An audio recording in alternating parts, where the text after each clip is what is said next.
तदपमानं सृजम्यहं परित्राणाय साधूनां विनाशाय च दुष्कृतं धर्म संस्थापनार्थाय संभवामि युगे युगे। আবার সারা রাত ধরে কীর্তন শুনলো, আবার সকালবেলা গরু চড়াতে গেল, আবার বট গাছের তলায় গিয়ে ভগবান ঘুমিয়ে পড়ল, কেউ হারেস ঘুমিয়ে পড়ল, আবার হারেস ঘুমিয়ে পড়েছে। ও মায়েরা, আর কি ভগবান থাকতে পারে? হারেসের রূপ ধরে গোবিন্দ নেমে এলেন, গরুগুলোকে চড়িয়ে দিলেন, ঘাস খাইয়ে দিলেন, রেখে দিলেন, যত্ন করলেন। যে গরু যে জায়গায় থাকে, যে গরু যেই জায়গায় চড়ে চড়ে বেড়ায়, সেই জায়গায় সব কিছু করে দিলেন। আর মনে মনে ভাবছে, এমন ঠেলা আমার ভক্তের, ভক্তের এমন ঠেলা, পুরনো চাকরি ফিরিয়ে দিয়েছে। কি বাবা, পুরনো চাকরি বৃন্দাবনে তো ওই চাকরি করতো, গরু চড়ানো, যমুনার ধারে ধারে খেলে খেলে বেড়ানো। তো ও ছাড়া কি করবে বলে পুরনো চাকরি দিয়েছে, একটু করে দিন। সকালবেলায় উঠে এই কাণ্ড করেছে ভগবান। বিকেল বেলায় ঘুম থেকে উঠে হারেস দেখছে, যাকে যেভাবে রাখা উচিত, যাকে যেভাবে রাখে, তারা ঠিক সেই জায়গায় আছে। আনন্দে মুখ ভরে উঠল, আর হারেস আনন্দে মনে হয়ে গেল, তাহলে কেউ নিশ্চয়ই এসে আমার হয়ে কাজ করে দিয়েছে। আমি প্রমাণ পেলাম হরি নামে, প্রমাণ নিদাই হরি নামে, আমি প্রমাণ পেলাম হরি নামে, প্রমাণ পেলাম হরি নামে। ওই হরি নামে, হরি নামে কি বলছি ভাইরা, ভালো করে শুনে না। এই হরি নামে, হরি নামে, এই হরি নামে, ওই হরি নামে আমি প্রমাণ পেলাম তাই হরি নামে, হরি নামে, প্রমাণ পেলাম হরি নামে, হরি নামে, হরি নামে, প্রমাণ পেলাম হরি নামে, হরি নামে, হরি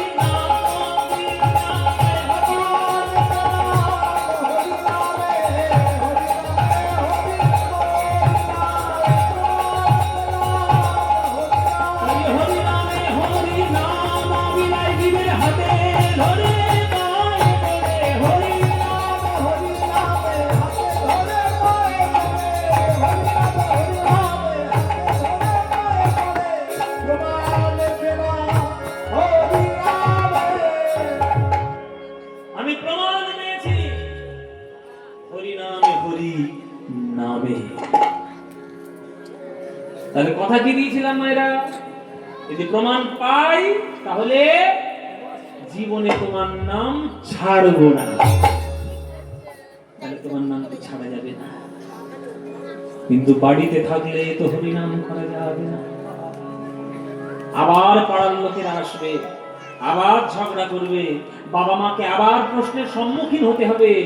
আমার জন্য বাবা মায়ের অপমান আমি সহ্য করব না।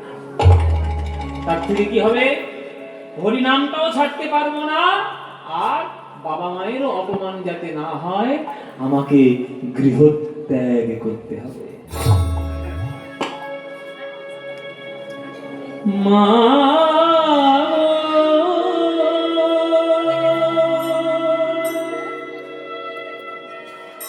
ও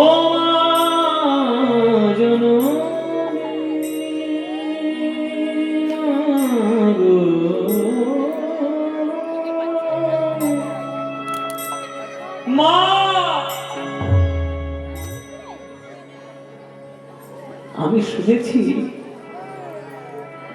লোকের মুখে তুমি আমার গর্ভধারিণী মা নও, কিন্তু মা আমি তো জানি না গর্ভধারিণী আমার মা কে। যদি তুমি আমার মা হয়ে থাকো, তুমি আমার মা, কিন্তু পুত্রের কর্তব্য আমি তোমার পালন করতে পারলাম না। ঈশ্বর বোধহয় সেটা চান না।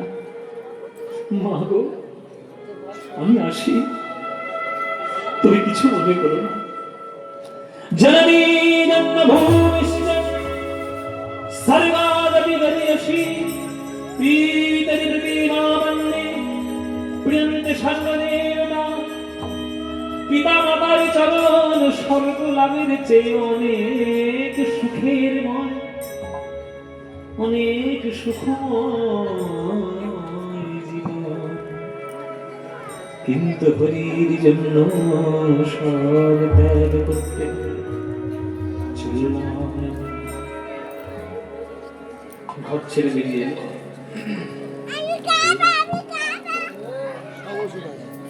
ঘর ছেড়ে বেরিয়ে এলো হরেশ, অনেকটা দূর চলে এলো।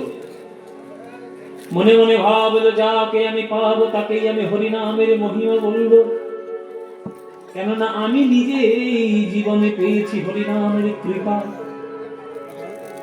অনেক দূর গ্রাম ছেড়ে চলে এসে যাকে ধরে যাকে দেখে তার চরণ জড়িয়ে ধরে হরিনামের মহিমা প্রচার করে।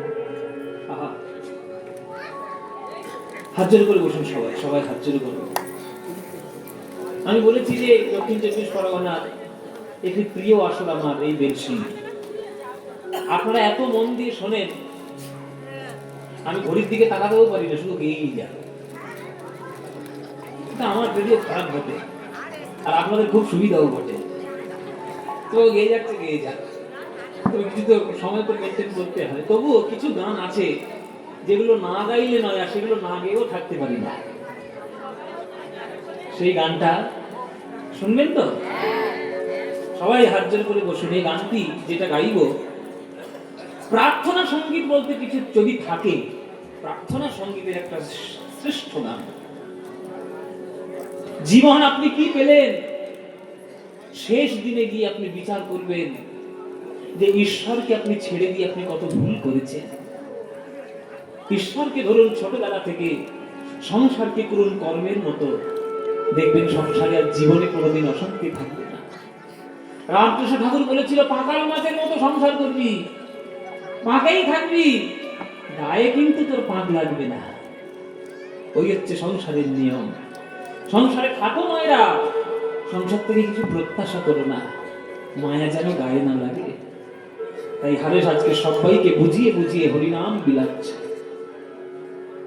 ভজ হুরে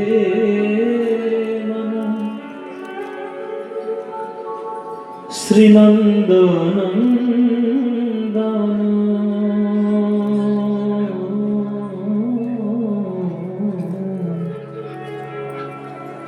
অভয় চরণার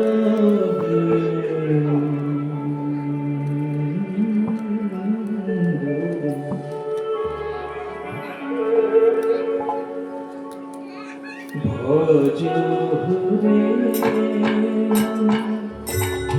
শ্রীনন্দনন্দন অভয় চরণার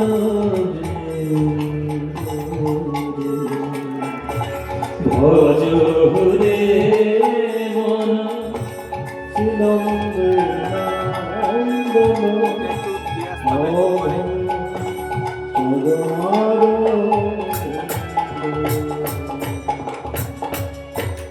দুর্লভ মানব জন্ম শত সঙ্গে, দুর্লভ জন্ম শত সঙ্গে, তারাই ভব সিন্ধুরে চরণার ভজ হুরে মন শ্রীনন্দনন্দন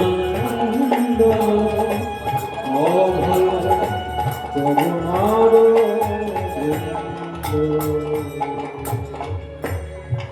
এ ধন যৌবন পুত্র পরিজন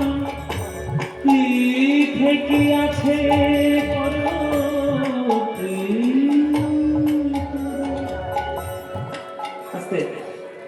ওই যে প্রথমে বললাম না, টাকা পয়সা থাকলেই আমাদের মনে হয় যে জীবন সুরক্ষিত। হ্যাঁ, আমি ভগবানের জন্য ডাকবো। কটা ছেলে জানিস না? 4টে ছেলে। 4টে বড় বড় কাজ করে। একটা ইঞ্জিনিয়ার, একটা প্রফেসর, একটা ডাক্তার, আর একটা ব্যবসাদার। 4টে স্টার মানে ডবল ডবল স্টার। ক টাকা আছে আমার ব্যাংকে জানিস? পাসবই দেখবি, দেখবি পাসবই। কোটিপতি, কোটিপতি, কোটিপতি রে। এবার কোথায় বাইক চলবে? হ্যাঁ, কোটিপতি, 50 বিঘে জমি, 10 কোটি টাকা সম্পত্তি, সবসময় ব্যাংকে পড়ে থাকে। বলে ওসব কথা আমাদের তো শোনাচ্ছি কেন? না, বলছি এই কারণে যে আমার যদিও বা যতই আমার জীবনে দুঃখ আসুক না, ছেলেরা তো রয়েছে, ঠিক কাঁধ দিয়ে দেবে। বেঁচে আমি ঠিক থাকবো। ছাই থাকবে? ছাই থাকবে? জীবনের কাল যতটুকু তোমার কপালে লেখা আছে তোমার ততটুকুই থাকতে হবে, বেশি থাকা যাবে না। এই জগৎ তোমার জগৎ নয়, এই জগৎ ঈশ্বরের জগৎ। ধন নাই, যৌবন নাই, পুত্র নাই, পরিজন নাই, যা কিছু রয়েছে সব এখানে ছাই হয়ে রয়েছে। অহংকার করো না। এ ধন যৌবন পুত্র পরিজন কি আছে কর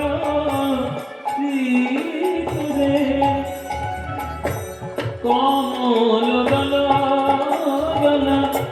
জীবন কলমল কমল দল জীবন ভজহু হরি পদ নীতি রে ভজহু হরি পদ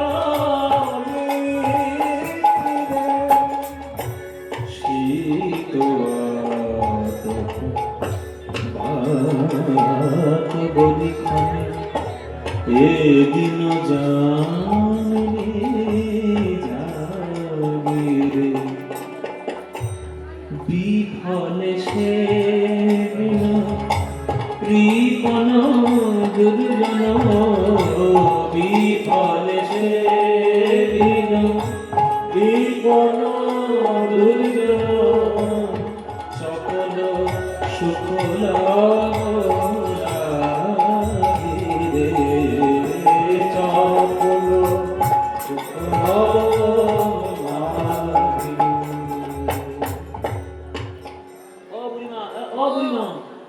এই যে তোমায় বলছি অবস্থা খারাপ তোমার।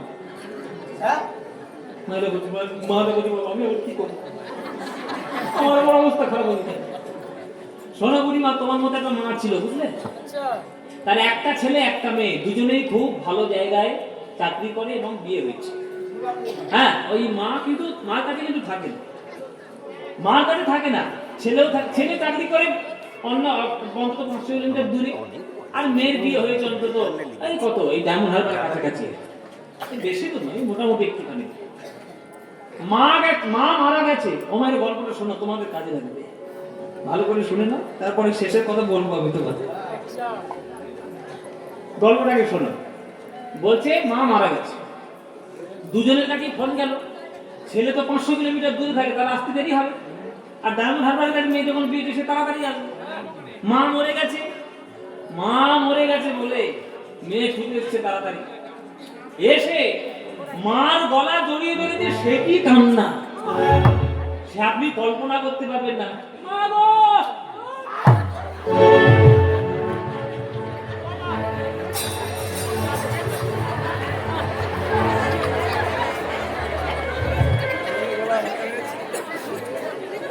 কান্না শেষ দেখলে আপনারা হয়ে যাবেন। পাড়ার লোকেরা মনে মনে ভাবছে কি ভালোবাসা আছে, কি ভালোবাসা আছে।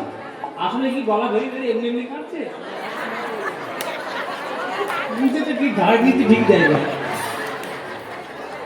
গলায় ছিল মার 4 ভরি হাত, ওইটা খুলতে হবে তো, ওইখানে গলার উপর পড়েছে।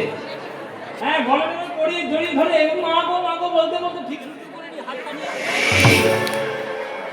করে নিয়েছে। এবার ছেলে ছেলে আসতে পারছে না। এইবার এবার সেই গলায় হাত যে পড়ে নিল মায়েরা, আচ্ছা চোরের মন বোঝা তো, যার যেদিকে নজর তার সেই দিকে নজর, চোরের মন ঠিক হবে এই বুচকির দিকে। এই যে হাতটা খুলেছে, মার গলা থেকে খুলে নিয়ে হাতটা যে মেয়ে গলায় পড়েছে, এটা কিন্তু পাড়া প্রতিবেশী লোক দেখতে পানি, যে জায়গায় ছেড়ে দিয়ে দিয়েছে। কে ছেলে দেখেছে? ছেলে তো আসতে দেরি হয়েছে, 500 কিলোমিটার দূর থেকে আসতে দেরি হবে না। ছেলে মনে হয় যে দিদি তো ঠিক বেশ গুছিয়ে নিল। হ্যাঁ চার ভরি হা, বুঝতে পারছো কি অবস্থা এই বাজারের দাম? বাবা, তাহলে আমাকে কিছু একটা নিতে হবে। কি নেব? মার দুটো হাতে আঙুলে চারটে ভালোভাবে হিরের আংটি আছে, ওইটাই যদি নিতে পারি রে বাবা, ছেলের লেলাইসিও করে দেবো একটা নবে। এই কতক্ষণ কাঁদবি? মাকে তো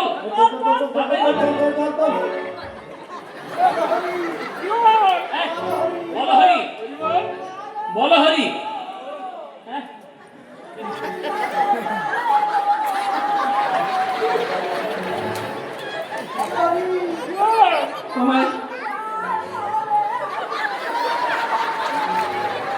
কত যত্ন দেখো, 500 কিলোমিটার দূরে থাকে, মা খেতে পেতে কি সেটাও দেখতে আসতে না, একদম মাকে বলে কাঁদতে শুরু করে।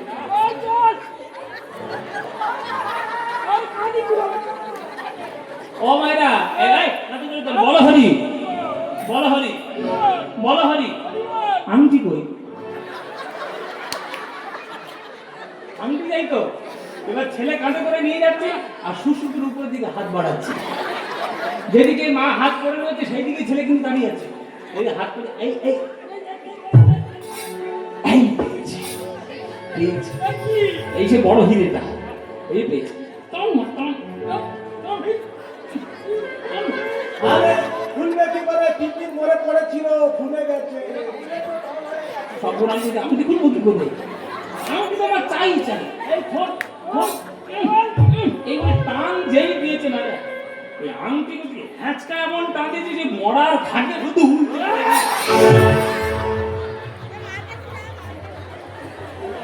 মাকে উল্টে দিয়েছে রাস্তার মাঝখানে। এই যে ওই বুঝবো তোমার দেখা বলি মা বলতে যে গল্প শোনালে বাবা, বাড়িতে গিয়ে ছেলেকে ভাতই দেবো না করতে।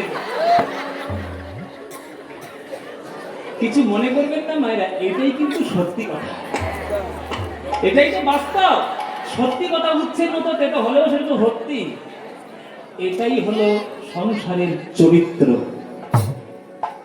আপনি যার জন্য যতটা করবেন ততক্ষণই আপনাকে আমি আছি, আমার খুব ভালো শোনা মনা নানান ধরনের। সুতরাং সেই রকম আপনাকে নানান ধরনের কথা বলে শোনাবে।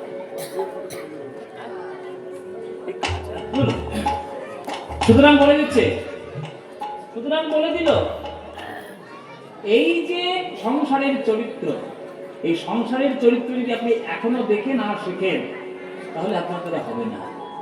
হ্যাঁ, পুত্র পরিজন ইতে কি আছে বড় পীড়িতে শীত বাত বলি ক্ষণে।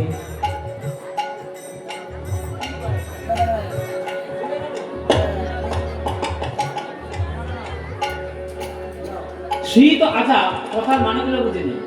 শীত মানে কি? শীত মানে কি? ঠান্ডা। আতপ মানে কি? আতপ মানে কি? হ্যাঁ, আতপ মানে কি? আতপ মানে আতপ, এটা বাংলা কথা, পুরনো বাংলা কথা। আতপ মানে হচ্ছে গরমকাল। গ্রীষ্মের নাম আতপ, তাপ থেকে আতপ এসছে কথা। শীত মানে ঠান্ডা, আতপ মানে গরম। বাত মানে বাতাস, মানে বসন্তকাল। আর বরিক্ষণ মানে বর্ষা, বরিক্ষণ মানে বর্ষা। তাহলে শীত বলো, গ্রীষ্ম বলো, বর্ষা বলো, বসন্ত বলো, এই যেমন এটা ফাল্গুন মাস। ফাল্গুন মাসটা কি কাল? বসন্তকাল তো, তাহলে বসন্তকাল গত বছর আসেনি? বসন্তকাল গত বছর আসেনি, এবছর এসছে তো, আবার সামনের বছর আসবে। তাহলে এরা কিন্তু পরস্পর আসতে থাকবে কালের নিয়মে, কালের গতিতে। হ্যাঁ, কিন্তু আপনার দেহ থেকে যদি প্রাণটা একবারে বেরিয়ে যায়, আর আসবে কি? আর আসবে? তাই সাবধান। শীত পাঠ বলি করে এদিন জানি জাগিরে ও বিফলে সে বিন কৃপণ দুর্জন চপল শুক্লা লাগিরে চপল শুক্লা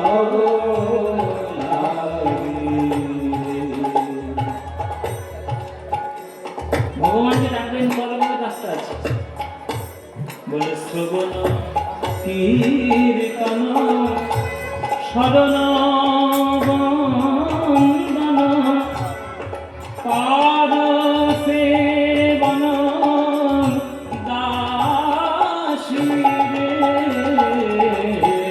শ্রবণ কীর্তন শরণ বন্দন